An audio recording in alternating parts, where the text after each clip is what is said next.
জয় মা লক্ষ্মী। অর্থকষ্টে ভুগছেন? মা লক্ষ্মীর কৃপা পেতে আজ থেকেই করুন এই কাজগুলি। মা লক্ষ্মীকে ধন সম্পদের দেবী বলা হয়। প্রত্যেক মানুষই জীবনে মা লক্ষ্মীর কৃপা বজায় রাখতে চান। এর জন্য তিনি কঠোর পরিশ্রম করেন, যাতে মা লক্ষ্মীর আশীর্বাদ পাওয়া যায়, পরিবারে শান্তি বজায় থাকে।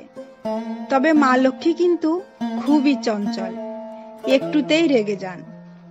আর সেই কারণে মা লক্ষ্মীর কৃপা লাভ করতে ভক্তদের কয়েকটি কাজ করতেই হয়। জেনে নিন কি কি করবেন। কিন্তু বন্ধুরা, তার আগেই চ্যানেলটিকে সাবস্ক্রাইব করতে ভুলবেন না।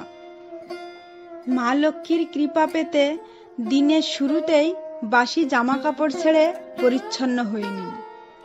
নিয়ম করে সকালেই ভগবান বিষ্ণু ও মা লক্ষ্মীর পুজো করুন। দেবী লক্ষ্মীকে বৃহস্পতিবার সকালে একটি পদ্মফুল অর্পণ করুন।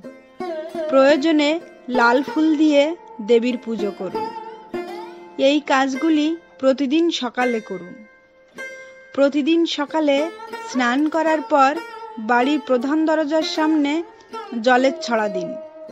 তারপর হলুদ সিঁদুর দিয়ে দরজার গোড়ায় একটি স্বস্তিক চিহ্ন আঁকুন। তাতে বাড়িতে ঢুকতে পারবে না কোনো নেতিবাচক শক্তি। বাড়িতে শান্তি বিরাজ করবে, বাড়বে সুখ আর সমৃদ্ধি। বিশ্বাস করা হয় যে বাড়িতে বৃদ্ধ শিশু রয়েছে তাদের সকলকে ভালোবাসার সম্মান দিতে হবে। ঝগড়া চেঁচামেচি একদমই সহ্য করতে পারেন না মা লক্ষ্মী।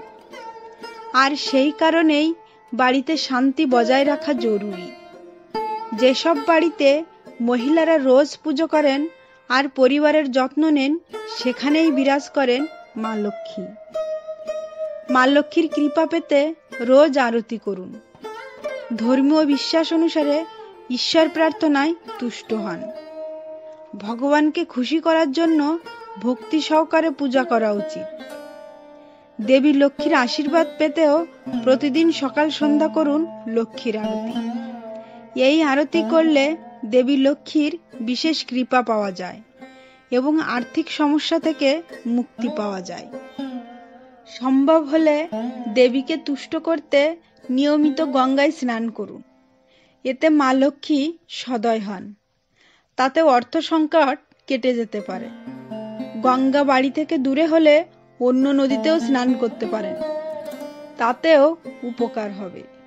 বন্ধুরা, ভিডিওটি যদি ভালো লেগে থাকে তাহলে অবশ্যই সাবস্ক্রাইব করতে ভুলবেন না এবং আপনার আপনজনের কাছে শেয়ার করবেন। ঈশ্বর আপনাদের মঙ্গল করুন।